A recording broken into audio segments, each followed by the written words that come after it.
done a good bit of square foot gardening over the years.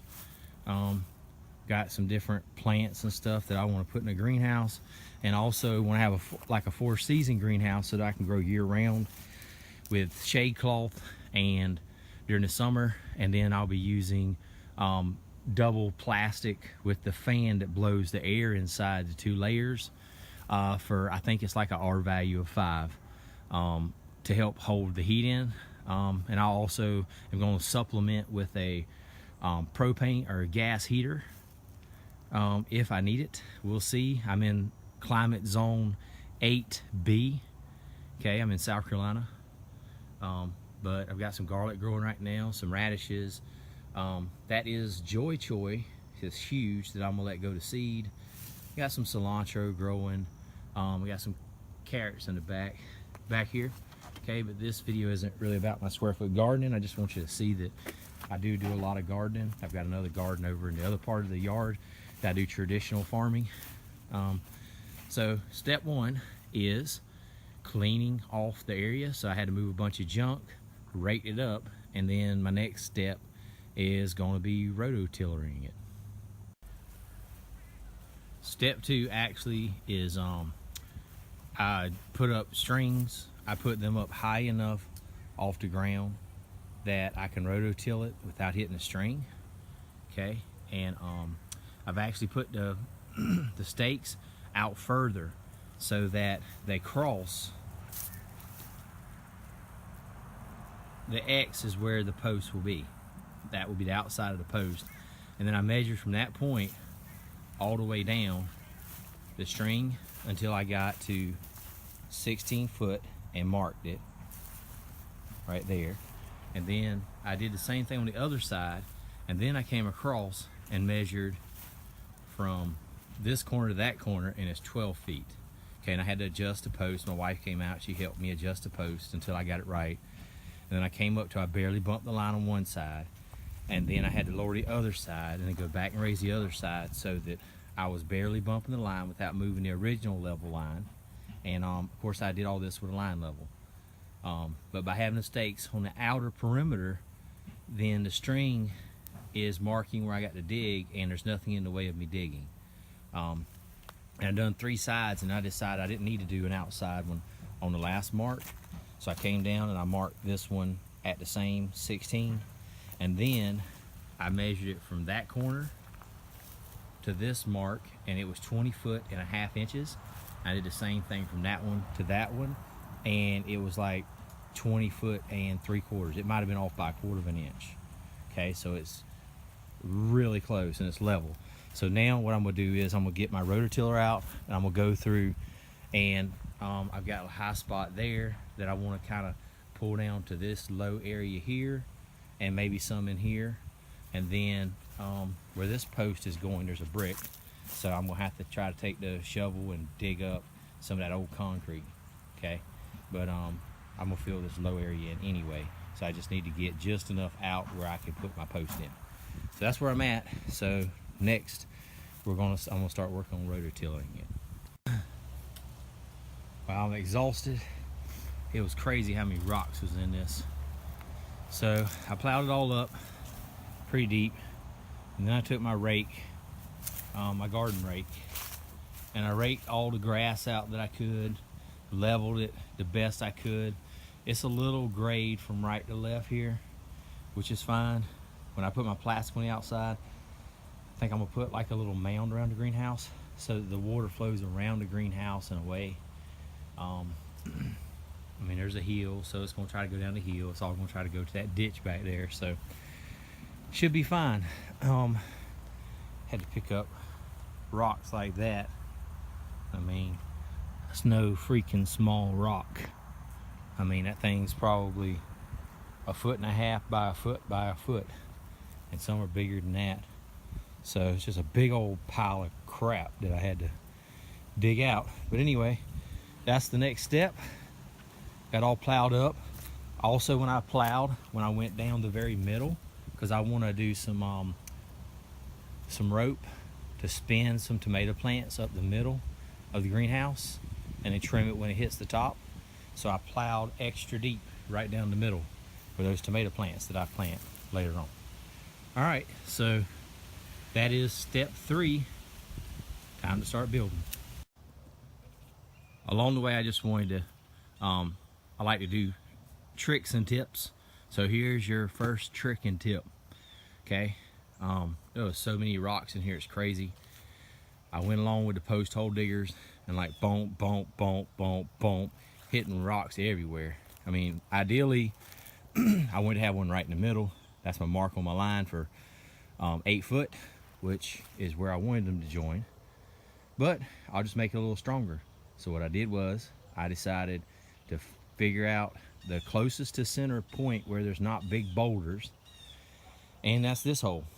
Okay, so that's the first tip, is this post and the far post are hard lines. They are the points where the greenhouse ends, so they have to be there because the framing on the ends is going to go against them. But the center ones are only there for structure, for support. So that's tip 1.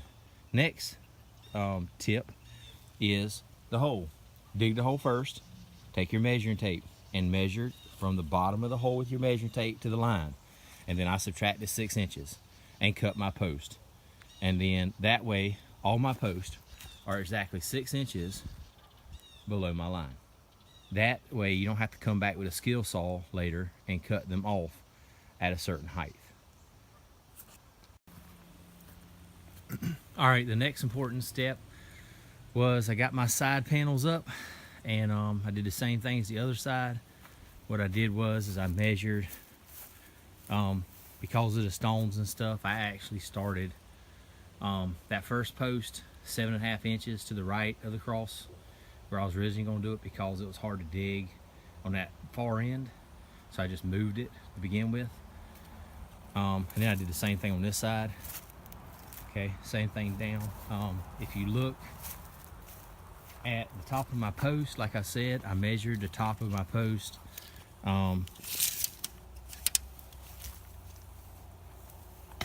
measured from the ground and cut them. So they are all right at 6 inches. Okay, I know the camera's at a little bit angle, so it doesn't look like 6, but if I come down to here, you know, they're all right at 6. So that means that the top board all the way around, this side and that side, are completely level. I mean, they're not off more than 1/8 of an inch by cutting it in a hole like that. And then I tried to always use the factory edge on top if I could, just to have a smoother. I couldn't always do that because I was trying to save lumber. The bottom board, I hugged the ground. I didn't care if it was square or not. I want to try to keep as many bugs and stuff out. I wish I would have ran my plastic first before I put the bottom board down. I may take it back off and run my plastic on the bottom of the greenhouse floor. Might run it underneath that just to try to deter pests from getting in, but if they won't in, bugs are going to get in. They're going to find a way in. So there's no way to make it completely airtight. So that's where I'm at now. So the next step is I've got to start cutting PVC, and I'll show you the pieces when I get that done. Okay, so that's where I'm at. All right, so the next step was to put these PVC arches up. So I cut each section 5 foot. So I cut 4 5-foot pieces. So 1, 2, 3, 4. Okay, and then I had 1, 2, 3, 4, 5, 6 panels. So 6 times 4 is 36. So I cut 36 of them 5 foot. Then I joined all of those to, on the end caps, it's T's. So it's 3 T's. One at the top, 2, and then one on the other side is 3. This end cap and the other end cap are exactly the same. And then the other 4 center panels, okay, have pluses or unions, whatever you call them, okay, on those. And then I, first thing after I built those, I put the bottom PVC. The bottom of this is a 1/2 inch. It's a it goes from 1/2 inch to 3/4, and I screwed that in place so I'd have something to join the PVC to. And after I got it all put up, I came back and put the top bracket to hold the PVC to take some of the pressure off. One last tip from things I saw on YouTube is I've seen people trying to glue all this together on the same day, and what happens is some of these joints pull apart from all the pressure, because if you look at where all the pressure is on this greenhouse, all the pressure is on these arches, right? The ones that are bowed, okay? Right there, okay? That's where all the pressure is. So what I did is the night before, I glued all of my long pieces together, 5-foot piece, connector, 5-foot piece, connector, 5-foot piece, connector, 5-foot piece. Okay, 3 connectors on each one. Glued it down flat, pushed them together tight, let them dry, and then the next day I put the rest of it together, and I would suggest doing that. So if you can get to that the first day, then that's better. Otherwise you won't have to wait a whole day and not get anything done. Okay, so that's where I'm at so far. Next step is I've got to build the end walls. All right, I'm framing this wall. I just wanted to kind of give you an idea of how I did it. What I did was I ran a 2x4 across the bottom. I pieced it together by screwing a board under it, and then there was a couple low spots, so I went ahead and screwed that to the bottom plate before I screwed this other board. I found a center point, went out 16 inches on both sides to get 32 inches, and screwed a board right in the middle, 32 inches. And the main reason why I did that is because it's hard to hold the boards by myself. That gave me something to screw the 2x4s into. I held it level, marked it at the top at an angle. One was 10 degrees, one was 15 degrees. Use your speed square to find that angle, then turn your chop block to cut that angle. I left a place here for a vent. It's 32 inches wide, and I did 2 foot tall. I have no idea exactly how big to make it really. I just kind of said, okay, that'll be good. And then I'm gonna get me a beeswax jam ram that will open automatically at 80 degrees. And then you can see that the top here, all I did was I took another one of those brackets and just screwed it to the top of the 2x4. And that's it. Everything's level, everything's plumb. Okay, now I got to do a little bit more framing on the sides, and I'll show you that to you when I get done with that. All right, since the last time, what I've done is I finished framing in that back wall. You can see the top 2x4s go all the way around. I'm gonna put the black plastic on that back wall because sunlight's not gonna come through that way. This is pointing right here is pointing north, so you can see the southern exposure. If I'm the sun, you can see that the sun is going to be going all the way through this side and through the front. Try to save money where I can. One way I save money is by putting this board, this is a piece of decking board that I had, took wire, and you can see I took the wire and wired it from the outside. The less hose you have, the more pressure you have anyway. So if this hooks straight into the plastic, it's better. So why on earth would I want to pay extra $30, $40 for? I made my door right here. You can see my door. It's not finished yet because I used the leftovers from pulling one half of the plastic, because I got one layer on, and the other half, okay, will finish the pieces that I need to finish. But on the door, I had to put these corner pieces in order to hold it strong enough, because this is a 42-inch door, and the reason why I did that is because when I cut my containers in half for my aquaponics over there, well, not in half, but when I cut the 10 inches off the top, I'm left with like 41 and I don't know, a half or something, so 42 will work. So I know that those containers will make it through this door. So I made the door so that I could do the totes, bring the totes in through the door after I cut them. So that's why I did that. All right, it's the next morning. Like I showed you yesterday, I put that plastic in the blower motor. All right, I pulled that out. Okay, it'd blow it out anyway, I'm sure. But anyway, I got it all wired up. Did some extra electrical tape around it just to make sure it was sealed good. A lot of moisture in here, but if moisture's gonna get in there, it's gonna get in the motor too, so. But it can't hurt. So before you put that second layer of greenhouse thing on, and this is my first time plugging this thing up, so let's hope this thing works. Alright, this This is my first time plugging it up, so let's hope this thing works.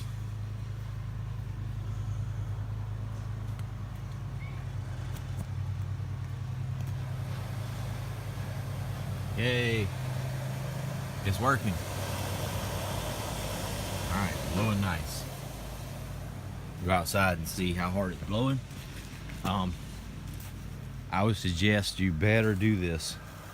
Well, if it didn't work, I guess, yeah, you could just unbolt it, put another one on, but I didn't want to put the second layer on if it wasn't working. Wow, that thing doesn't blow much more than a darn air dryer. If it wasn't for a fact that the air dryer would overheat, and you could probably use the air dryer. Great, oh, that's crazy right there. All right, so next step, put the rest of the plastic on. Okay, so the next step was, well, I covered the greenhouse with the second layer of plastic, and you can see I sandwiched my board in between the layers so that the air could flow in between the layers. I've seen some people that uses two boards. I was like, well, why in the world would I use two boards? I'll just put the board on the inside and then screw the fan on the other side, sandwiching the one layer of plastic on the inside. Pretty simple. I was a little worried it was gonna be too tight and we'll have space for the air to come out, but there's like a good inch on the one side and at least a 1/4 inch and 1/2 inch on the other two sides. So it's getting plenty of airflow. And I mean, it's blowing the air temperature inside the greenhouse there, so it's not like it's gonna be too hot or so hot that it's gonna mess up the greenhouse or anything, because the air temperature isn't any more than what the air temperature is on the greenhouse itself. And it's like these fans really don't blow that hard. I mean, they don't even blow as hard as a blow dryer on high. They probably blow as hard as a blow dryer on, say, low. It's a shame that a blow dryer wouldn't overheat, because you could just use a blow dryer. And in a pinch, you could, I'm sure a blow dryer would work for a night. If it had a cool setting, it might definitely work. I don't know how long the motor would run before it burned out, though, running steady on something that was a motor of such. But anyway, getting off topic. So as you can see, I don't know if you can see in the video or not how much it's blown up, but I mean, it's pretty hard. I mean, it's more than any 6 inches. I'm a math teacher, very accurate person. I'd say it's about 7 inches right there in the middle. So then I took these boards after I put the second layer, and air went all across the bottom, and I used my nailer with my air compressor, okay, to nail it across the side. And then I wrapped the plastic around the front to the 2x4 structure that I had, and I did the same thing all the way around the outside edge. And then I did the same thing with the opposite side and opposite end. And then around my doorway, I did the top there, and then I did the right side so that this single layer of poly wouldn't leak on the edges around the door. And then I took tape, the packing shipping tape, and went all the way down here to try to seal that, because if I put a board right there, I'd have to put an angle or something on it so the greenhouse door would open all the way, because it's going to hit it. And I probably am going to come back and still put some type of board. So then my concern was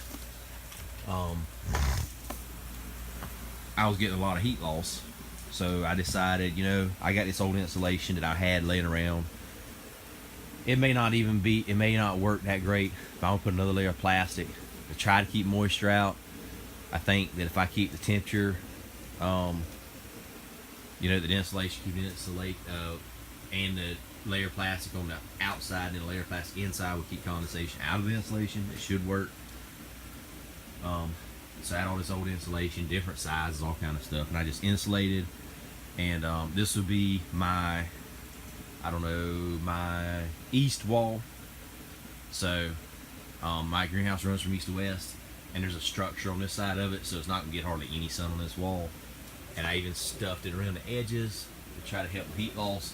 The idea was to have the only thing that wasn't insulated, the blown up double insulated wall around the greenhouse, and everything else being completely insulated. But the way the sun goes, the sun starts in the morning about that angle, and then it comes across the sky, you know, about like that,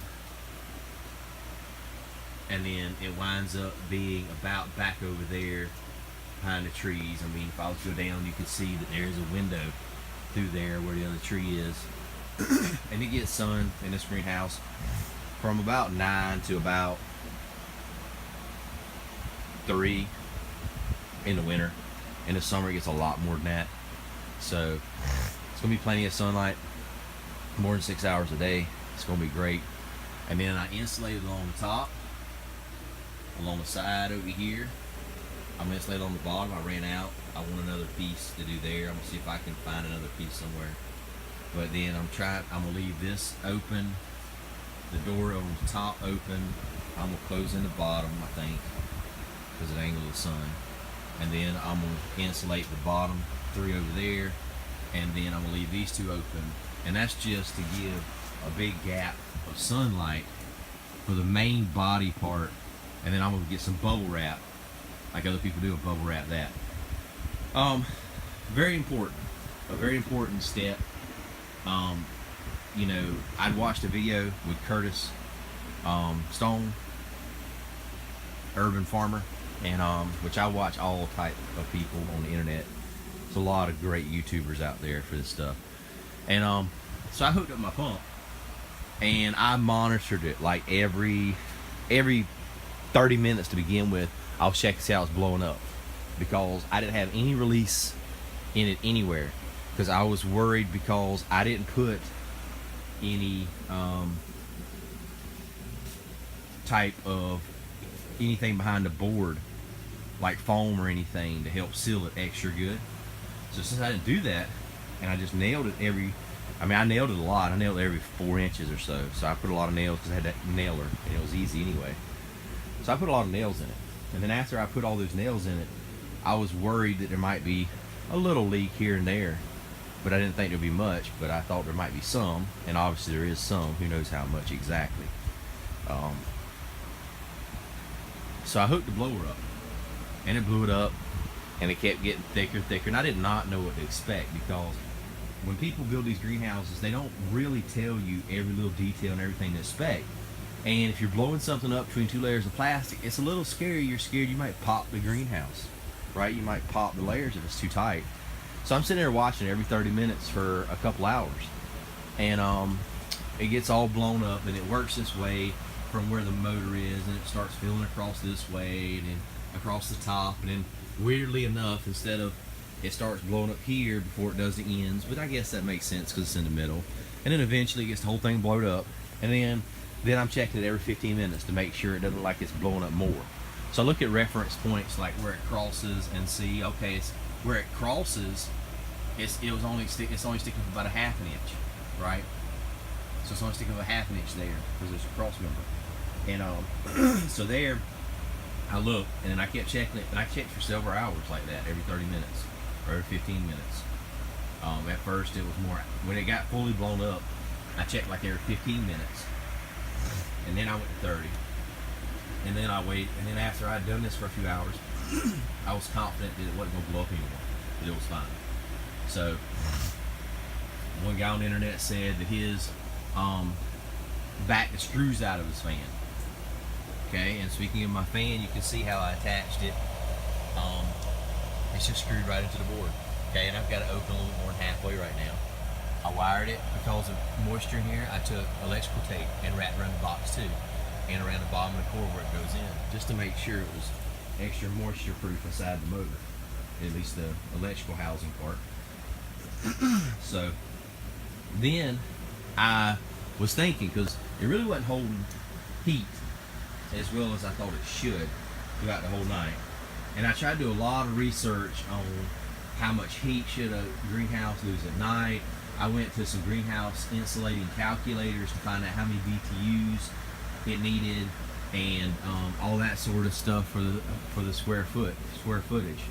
Now my greenhouse is about 12 wide by about 16 feet long, and I did all that math and everything, but at the same time, I still I couldn't find anything that told me what type of heat I should be holding all night.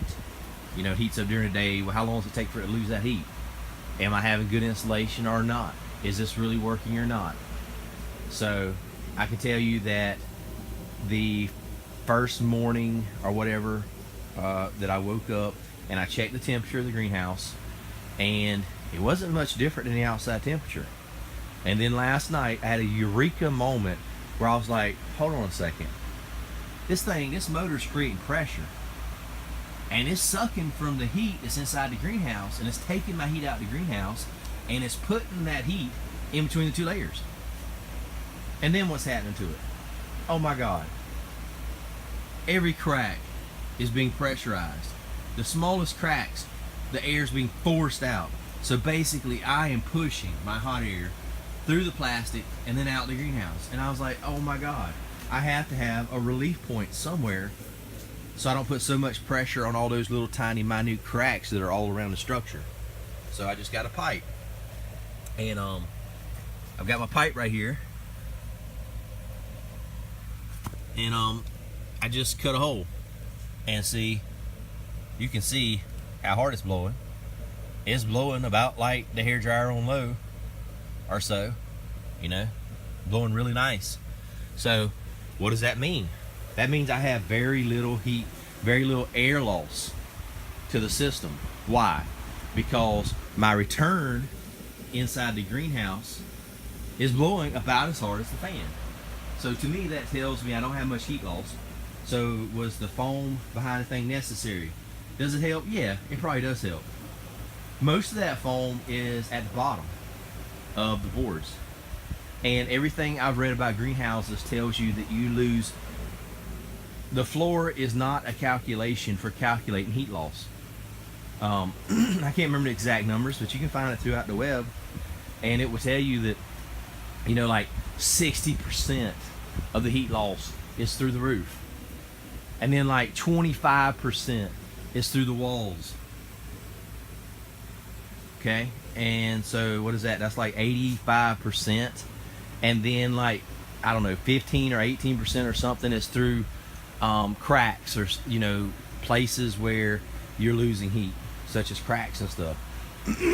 And then of course there's a variance of 5% or so, probably more than that. It depends on your structure and how it's built. There's a lot of variables, but you will not find anywhere where it tells you, hey, you need to insulate the floor, because the floor is it's a heat mass. Okay, it retains the heat during the day, and it helps hold it. So the only, you know, it wasn't bad this morning, so I know I'm making this long, I'm very sorry, but this is going to be the detailed video for the people that really want to know as much as I have to offer about my experience with building this greenhouse, and then there'll be a shorter, quicker video. So so I'm heating the greenhouse. So I've done all this, and then I had some of this old flooring, linoleum. Apparently on the Titanic it was worth a lot of money. But anyway, so I took it and I folded it. Okay, and I did a better job up here where it's curved. Okay, and then I folded it, and then I used my little staples that I had. So I had this stuff, so I used it because I had it. I didn't want to go out and buy anything if I didn't have to. I've spent enough money on the greenhouse. I spent about $500 now on it. So, but that's not bad at all. But it's a lot of money for me right now. It's Christmas time. So anyway, I just went through and stapled it, and I put a staple in it, hammered it in with my hammer about every inch, really, or so, all the way through. And then, of course, I looked at the gap first. So I looked at the gap of what it is, and then I kind of put it in there. And then I'm not completely finished, but I got the big cracks done to try to help eliminate any heat loss in the cracks that I could, because that could be a heat loss of as much as, you know, 10 or 12% or something, whatever it is, of your heat loss, which is tremendous. When I went through all this work to do insulation, to do the double wall plastic, why would I not rather strip around the door? Get bubble wrap and do bubble wrap around it to still allow light in, but create some air pockets similar to the double insulation to create some R value. Even if it's only 1 or 2, that's 1 or 2 that's going to help hold the air in. So, so this is where I'm at now. Originally, before I put this in, The temperature wasn't much different than the ambient temperature outside. And now, this morning when I woke up, it is 38 degrees here in South Carolina, and inside my greenhouse was 48. And what did I do? At 12 o'clock midnight last night, I got my water boiling hot, rolling, right? My cooker. That's a big pot. That's a big old, I don't know how many quarts it is, but it's huge. It's a big old pot. And cut it off. I left it overnight. Come back. This morning it was 10 degrees. Well, it was 38. Yeah, 10 degrees. It was exactly 10 degrees. I mean, maybe off by a slight fraction, but it was about 10 degrees. You know, it rounds to 10 degrees. And so, you know, mission accomplished. Because it almost never gets to 20 degrees here. I'm on the coast in South Carolina. It almost never gets to 20 degrees. We got some low temperatures coming up around 28. So if I can keep it 38, that's not bad. That's close to 40. I really would like to keep the greenhouse 50 or more. I mean, peppers like it hot. I pulled this pepper out the garden, put it in a pot. It's doing amazing. You know, I can't wait to see how big it's going to get. It is huge. You know, I'm standing flat. Okay, and that's my hand extended around my shoulder level, so you can see it is, you know, well, maybe not quite my shoulder, but it is more than 3 foot. Oh, look at the lizard. Cool. He blends right in. Look, he's an extra leaf. Cool. He's loving it here. It's warm. He loves the heat. The reptilian.